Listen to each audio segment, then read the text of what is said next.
Olá, o tema do bate-papo do Centro-Ásia hoje é o shakuhachi, flauta símbolo do Japão, associada a monges budistas e a samurais. Um instrumento muito antigo, muito peculiar e muito bonito, e que ganhou o Ocidente por meio de concertos, de filmes e até de jogos eletrônicos. E para falar sobre o shakuhachi, nós trouxemos um dos grandes especialistas no instrumento na atualidade, o professor Rafael Hiroshi Futigami, brasileiro, doutor em música pela Universidade de Música de Tóquio, pesquisador do Instituto de Etnomusicologia da mesma instituição, Universidade de Música de Tóquio, e player profissional de shakuhachi, uma verdadeira autoridade. Primeiramente, eu gostaria de agradecer ao Rafael pela oportunidade de conversar e pela oportunidade de ministrar um curso para o Centro-Ásia. Nós agradecemos enormemente a sua disposição, Rafael. Diretamente de Tóquio, então, eu acredito, do Japão, com certeza. Rafael, seja bem-vindo e muito obrigado. Eu que agradeço, Rodrigo, agradeço muito ao Centro-Ásia e para mim é uma grande oportunidade, uma feliz oportunidade de estar falando sobre shakuhachi. Perfeito. Rafael, antes de mais nada, conte para a gente uma coisa aqui. Você é pai recente, é isso? Conte Sim, rapidinho para a gente. sim, exatamente, né? Na verdade, eu tive minha filha, né? Ela nasceu exatamente há um mês atrás, né? Dia 12 de janeiro. E, nossa, minha primeira filha, e assim, eu tô apaixonado por ela.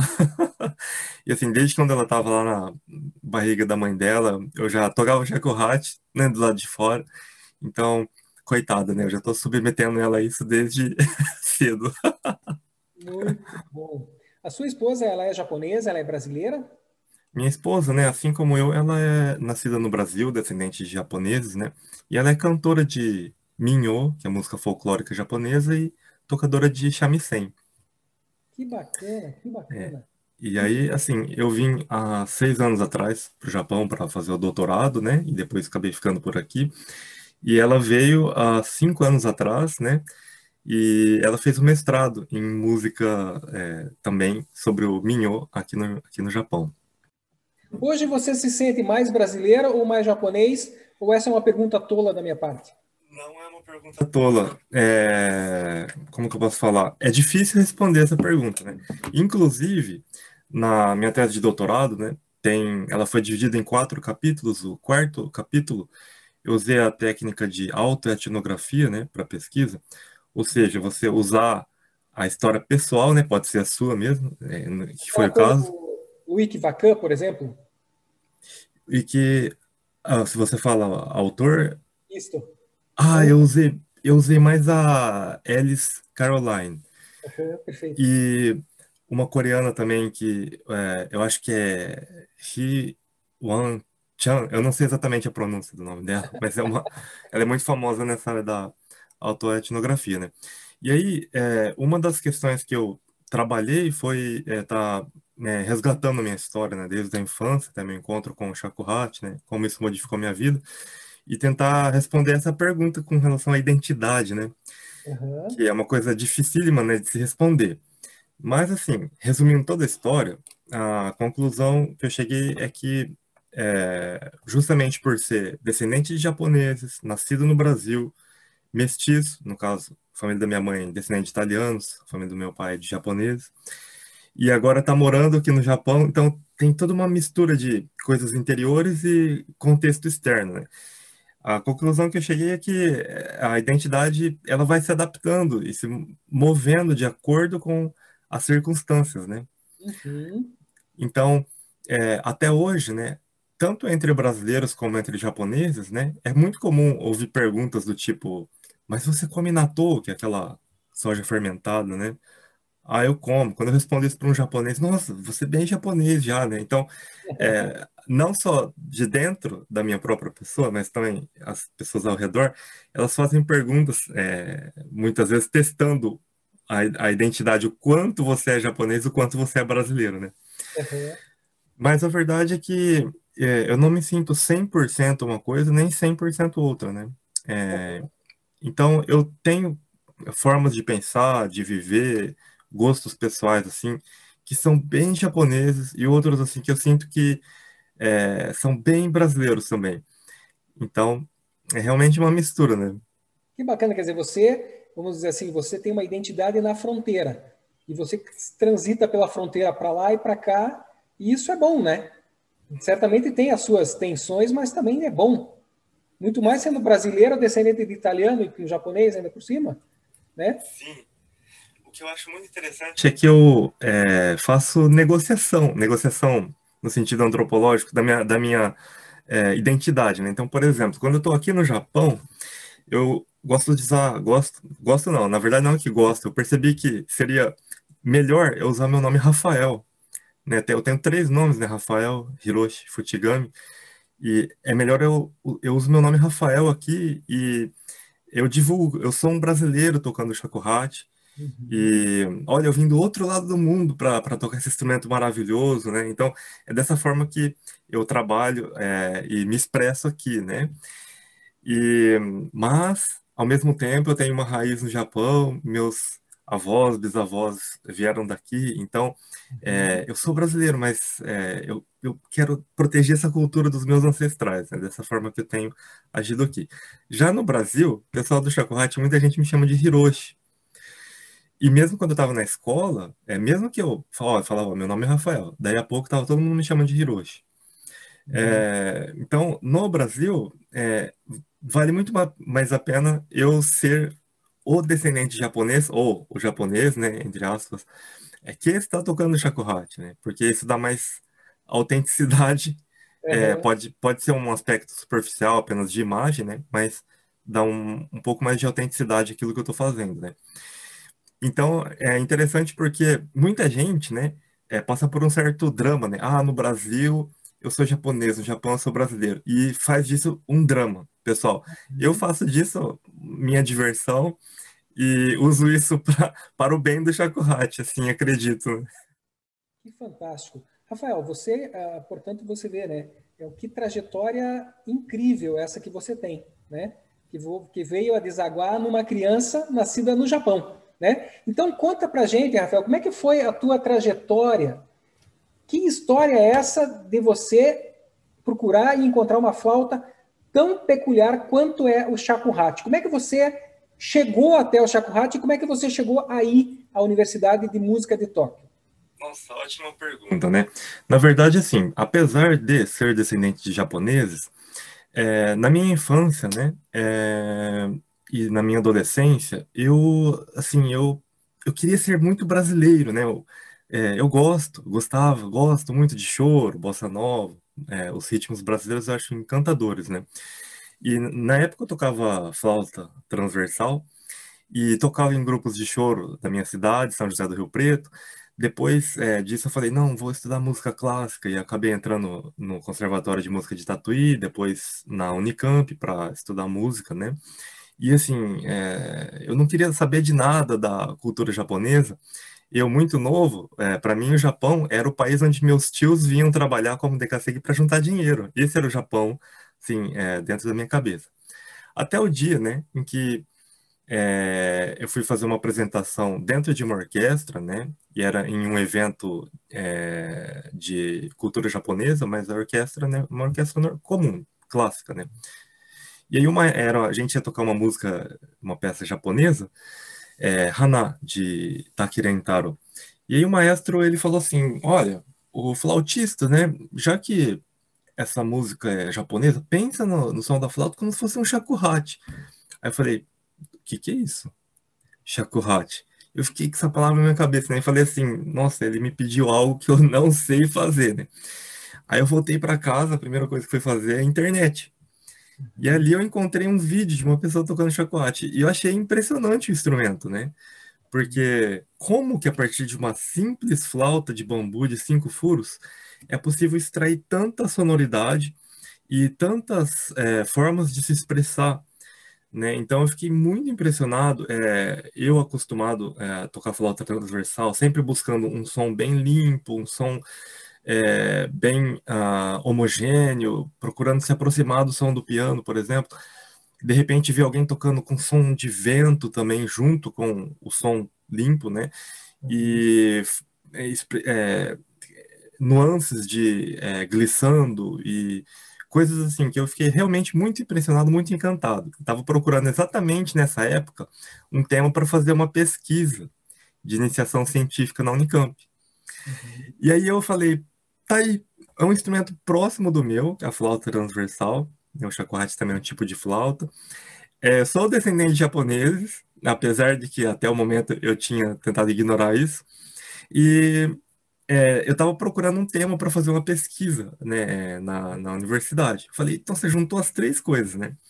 Então, comecei a pesquisar sobre o shakuhachi e aí, assim, eu fiquei encantado com a história dele. É uma história incrível, realmente, uma história única entre as flautas, né?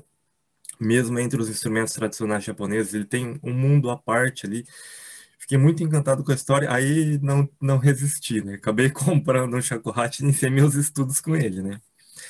E mais tarde, né, acabei entendendo que não somente a questão musical da sonoridade, a história, os aspectos mais é, acadêmicos, assim, vamos assim dizer, que me levaram ao shakuhachi, né? Mas a minha própria identidade como Nikkei, como descendente de japoneses, que até então estava sendo ignorada e sufocada, de repente ela encontrou um meio de florescer e se mostrar, né? Então, acredito muito que ele tem a ver exatamente com aspectos bastante profundos da minha própria vida, né? Perfeito. Você chegou ao Japão há 6 anos, né? Você chegou para fazer um Exatamente. doutorado, foi isso? Na verdade, assim, né? Para falar a verdade para você, eu terminei o mestrado na Unicamp e aí meu objetivo era vir para o Japão para estudar shakuhachi. Eu preciso ir para o Japão. Eu já tinha vindo aqui em 2012, fiquei 2 semanas participando do World Shakuhachi Festival, fiquei encantadíssimo pelo Japão. Depois tive a oportunidade de vir em 2013 ficar 6 meses com uma bolsa da FAPESP. E aí, assim, fiquei mais apaixonado ainda pelo Japão e falei, não, 6 meses é muito pouco, tenho que ir lá para ficar mais tempo. E aí eu consegui, né, felizmente, a bolsa da Nippon Zaidan, uma bolsa que eu consegui por 5 anos de estudo, né, assim, foi realmente, eu tenho muita gratidão, né. Mas, pessoalmente, meu objetivo era estudar shakuhachi. Podia fazer qualquer coisa. Podia ser um curso técnico, podia ser faculdade, podia fazer qualquer coisa. Mas eu queria estudar shakuhachi. Mas, como eu já tinha feito até o mestrado na Unicamp, eu falei assim, vai ser difícil eles me darem uma bolsa se eu não pôr lá no plano de pesquisa doutorado, né? Porque, para quem está dando a bolsa, eu pensei, né? Não faz sentido, né? Se ele já veio até o mestrado, o próximo passo é o doutorado, ele tem que fazer, né? Aí, para conseguir convencer a receber a bolsa, que eu coloquei o doutorado ali. Então, a princípio, não era meu objetivo principal pessoal, né? Uhum. Mas, ao entrar na Universidade de Música de Tóquio, eu achei fantástica a universidade, né? Tanto a estrutura, o quadro de professores, né? Professores muito reconhecidos dentro e fora do Japão. Além disso, a estrutura da universidade, salas de estudo, salas de pesquisa, biblioteca, banco de dados, enfim, você só não cresce e não se desenvolve ali dentro se você não quiser, porque tem toda uma estrutura fantástica, né? E além do incentivo dos professores para realizar a pesquisa e tal, então assim, eu me apaixonei pela universidade também. E aí agarrei o doutorado com bastante força e me dediquei, felizmente consegui me formar, que foi uma coisa extremamente difícil. Que bacana. E acabou se tornando um pesquisador da própria instituição, né? Exatamente. Então, desde quando eu iniciei a iniciação científica na Unicamp, passando pelo mestrado e agora terminei o doutorado, né? Eu tinha em mente o seguinte, né? Eu tinha que seguir por dois caminhos, né? O caminho do pesquisador acadêmico e o caminho do músico que toca shakuhachi, né? Porque somente um, sem, somente outro, eu me sentiria incompleto, né? E eu gosto muito dos dois, assim, eu sou apaixonado, adoro fazer uma apresentação de shakuhachi, né? Olhar para o público, poder tocar ali. Ao mesmo tempo, né? Eu também gosto muito da questão da pesquisa. Ao ler, ao refletir, ao conectar conhecimentos e pensamentos que antes estavam desconectados, você acaba se descobrindo ali também e descobrindo coisas incríveis, assim. Então, eu me sinto a serviço do Shakuhachi, né? Então, o que eu posso fazer por ele nesse momento, né, é tocar e pesquisar e atuar nesse sentido. Então, quando eu terminei o doutorado, eu queria muito continuar aqui no Japão, né?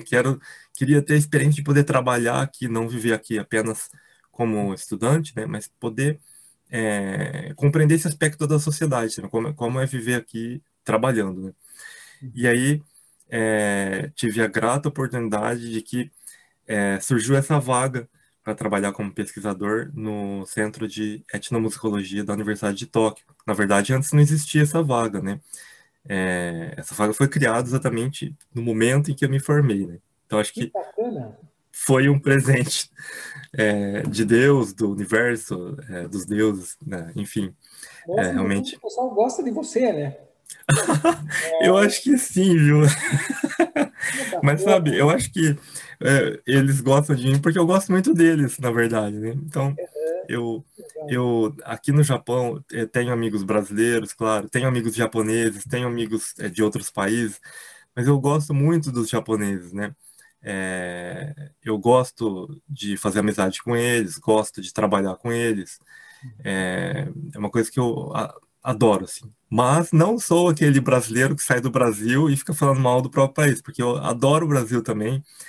E quando eu me encontro com os amigos japoneses, muitas vezes o que eles mais querem ouvir é coisa sobre o Brasil, né? Sim, sim, sim. Muito É. bom. Rafael, me diga uma coisa. No Ocidente, em certos círculos, por exemplo, de pessoas que são apaixonadas por história do Japão, por música tradicional, etc., o shakuhachi ele tem uma, vamos dizer assim, ele tem uma aura, ele tem uma magia, porque ele, vamos dizer assim, o shakuhachi é todo um instrumento, pela sonoridade, pelo seu design, pelas características do bambu. Então ele remete a um Japão antigo e eterno, né? Isso não só no Brasil, no Ocidente, de modo geral. Como que o shakuhachi é visto no Japão? A gente tem, por exemplo, o shakuhachi no contexto de minyo, de música folclórica.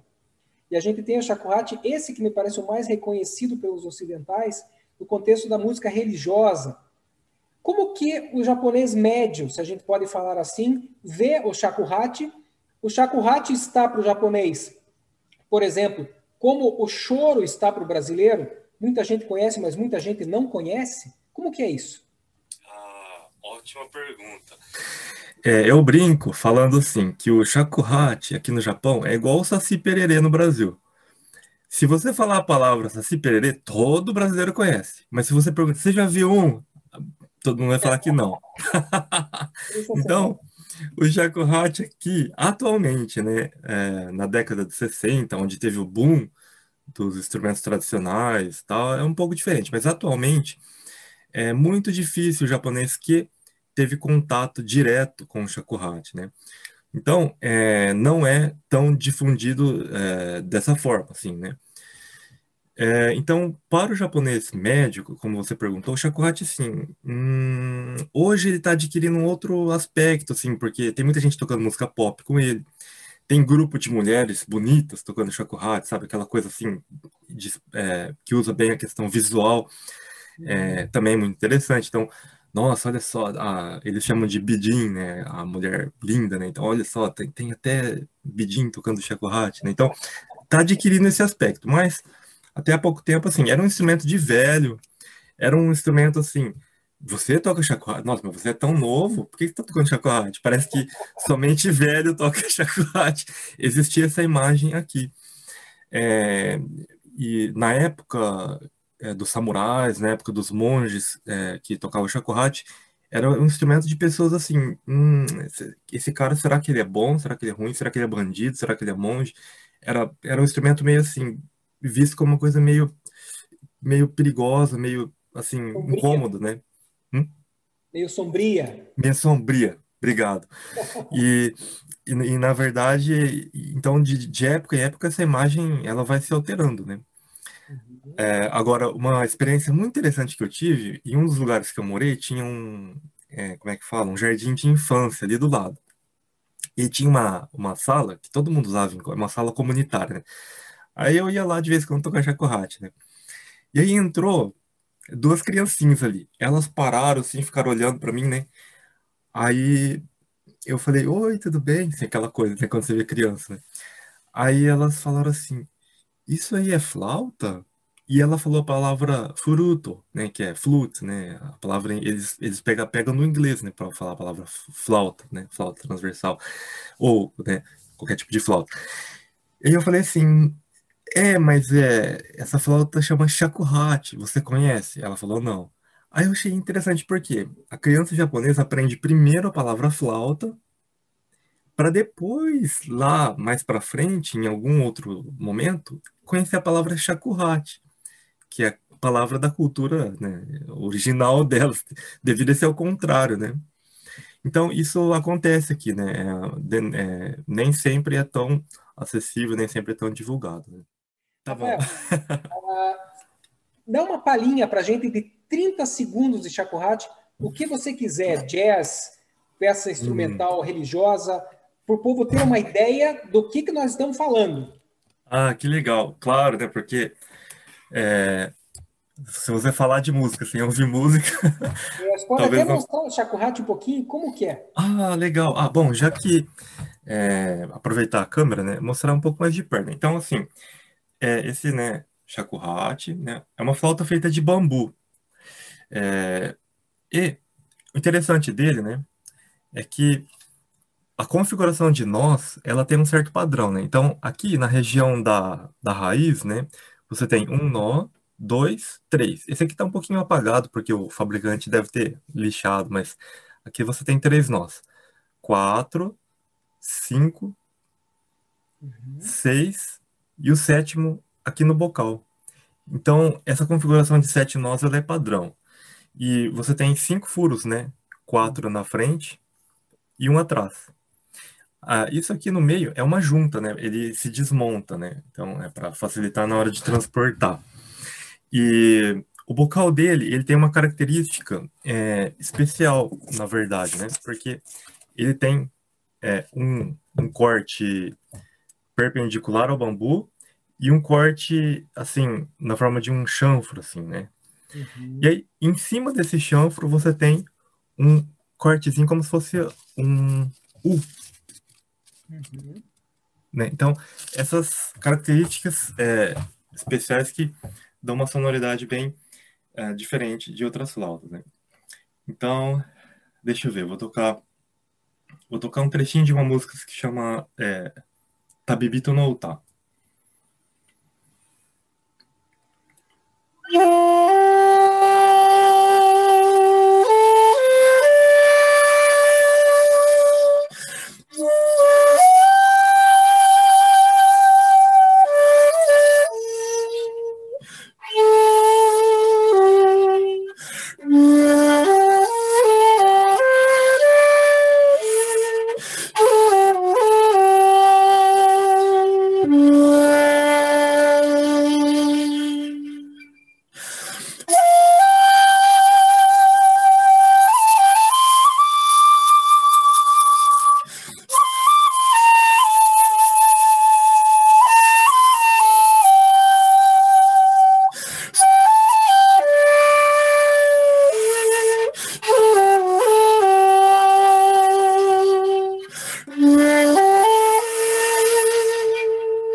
Sensacional, cara, Ah, sensacional. obrigado.